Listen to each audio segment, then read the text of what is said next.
Hi, this is Trevor Conkergood. Welcome to this week's RNK Software Club's video for the week.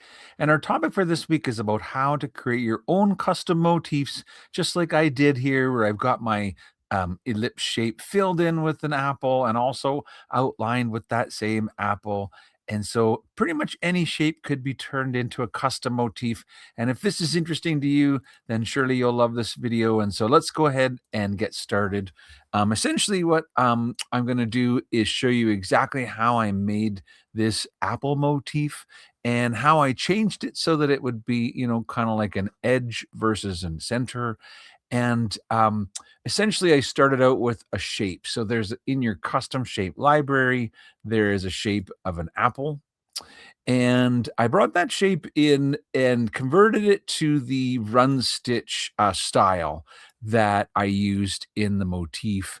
And before I created the motif of the apple, there were a couple of important things that I needed to do to this run stitch. And the first one is I really need to resize the apple to be closer to the size that I really want to use it. And you'll see why, because look how many stitches it takes to walk around the apple right now. And I guess to understand that when we create a motif, it will always come with all of the stitches that you make it with, and then it will add new ones in between if there's enough distance. So what I mean by that is if I make this apple smaller, and notice on the apple, here, and how many needle points there are around the outside.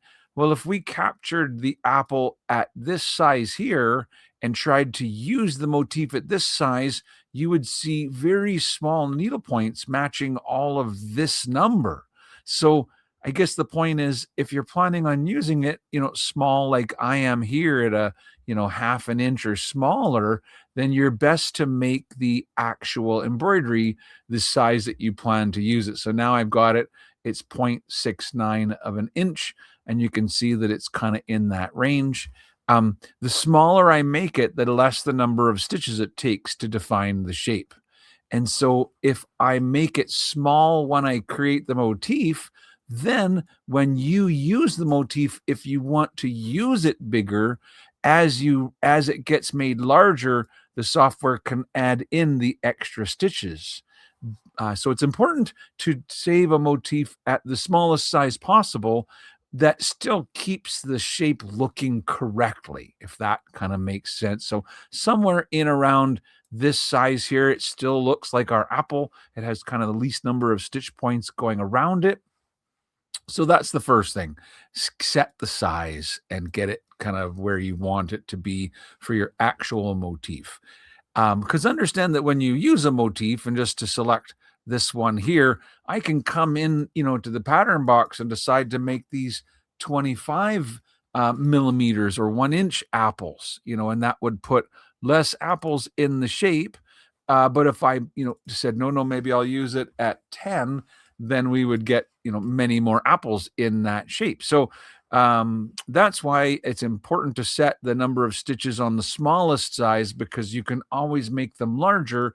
And if needed, the software will add in extra stitches to maintain that minimum length that's set right here. So, okay, all that said, this is how you make one. Now, there's one more step before we make our motif, and that is to observe where the embroidery is going to begin and end. Because to make this into a motif, like the one in the center, what I did was I had it start on the left and finish on the right. That way, the next apple would start on the left and finish on the right, and it could be repeated in any direction.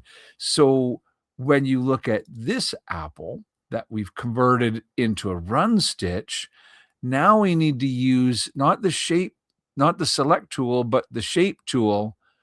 Just below the select tool is the shape tool. And this is where you will find, first of all, the green entry point and the red exit point, and you get to define where they're going to be. So in essence, what happens is the software will start sewing here, and it will walk around the apple to the beginning again, and then it will go 1/2 more times around to the ending.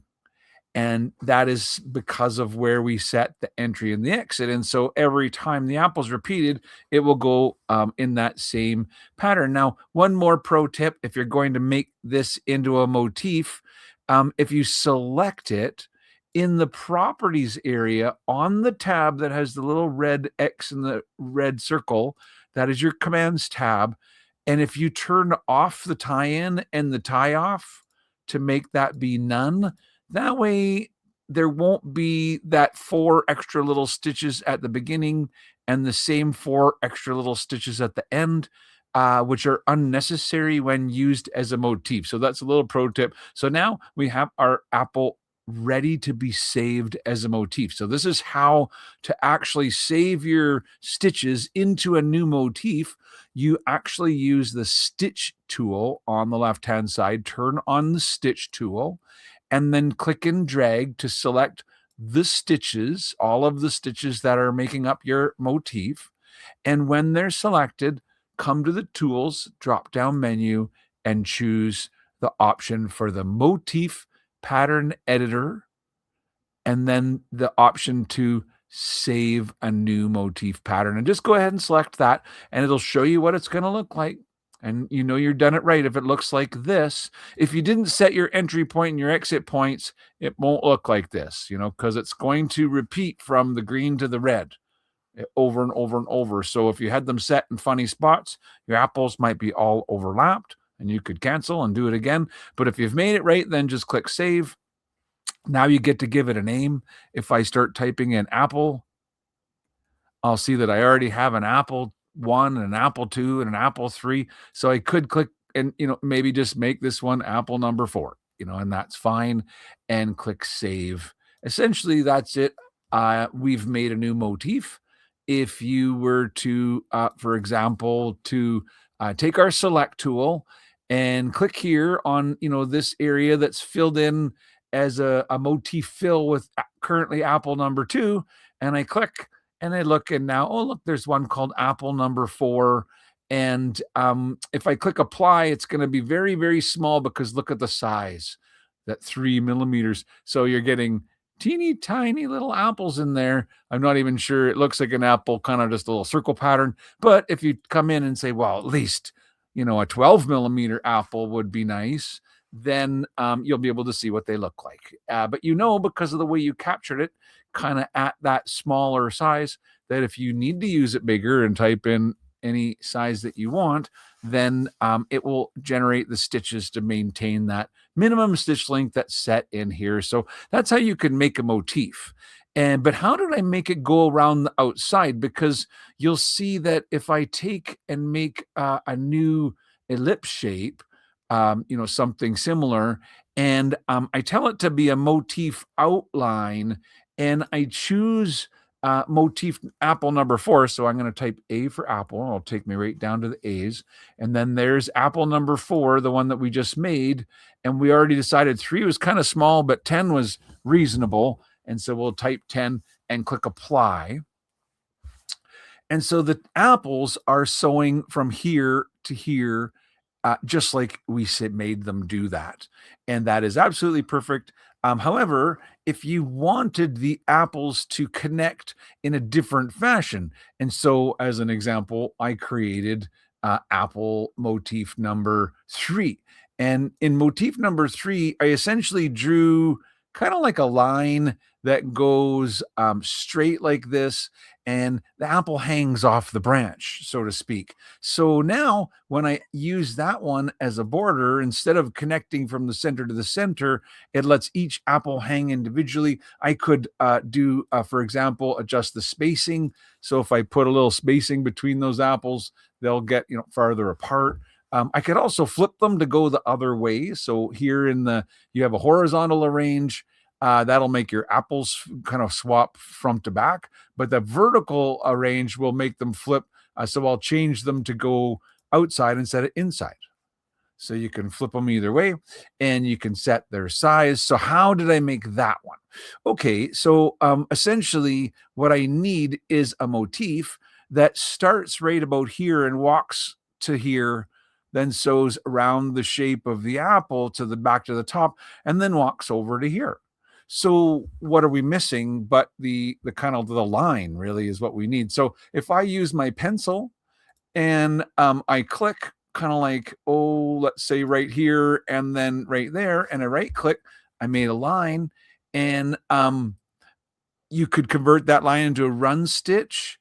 And no, I would need to do a couple of little things to make this all perfect, because notice in my sequence area, currently it goes the run stitch at the end, and then the apple is way back here. So I would need to move that apple kind of down to the end so that it goes run stitch, then apple. I would need to make them both the same color. So let's just change the color of that line to be the same color as the apple. So can you kind of see what I've made here? And just to check it, I'm going to click on that line and go to that shape tool and make sure that, yes, it starts here and it finishes there. So now I'm going to copy said line and have two of them and move this one over here. So let's just double check. Yeah, starts here, finishes there. So, and notice the sequence, it does this one, then that, then this. Don't forget the pro tip, select all three pieces, come in here into the commands and make sure that they're all set to be no tie-in and no tie-off. So now we have kind of the perfect sequence of stitches to make a new kind of hanging apple motif. And once again, how to create a motif, we use the stitch tool and we select the stitches. So motifs are actually made out of stitches, and essentially they'll sew exactly however the stitches go. And so I'll just stop for a minute. In our case, if I turn off the 3D, you'll kind of see, well, you won't because of the color. Let me make this darker. So, I'm glad I checked, because you can see there's a mistake here, and the mistake is on the apple. So when I turn off the 3D option, it shows the jumping line. So I can see that the design starts sewing right here and it walks to here, but look, it's jumping to there. Remember, that's because this original apple that we had set the green point. Well, now we need to set the green point and the red point to match up for our new motif there. So now I'm ready to go. We have starting sewing here, walking along to get to here, down around the apple to the other side and finishing there. And that's the pattern of our motif. So we take our stitch select tool and we click and drag to select all of those needle points. And we use the tools drop down menu and we choose the motif pattern editor and choose to save the motif pattern. And you can see how it's different from the last one we made. Go ahead and choose save, start giving it a name. I'll call it apple, and then decide to just click on apple 4 and call it apple 5 kind of thing. And there, so I have another one. You can call them any names that you want to, obviously. And you can also go in and manage. So if you want to delete motif patterns at any point in time, notice under the tools drop down menu where we had that motif pattern editor, if you chose to load a motif pattern, it will take you right to the folder where all of your motif patterns are. And if you scroll down and you decide that you don't want that one that's called apple, you can find the one alphanumerically until you find, oh, I must have gone past it. Sorry, there's the apples there, and I could easily select apple number 5 and then click here to delete that motif pattern from my collection. So that's how you can add one, and that is how you can delete them if you don't want them later. Anyway, I hope you enjoyed this week's R&K Software Club's video for the week. Until next week, thanks for watching, and bye for now.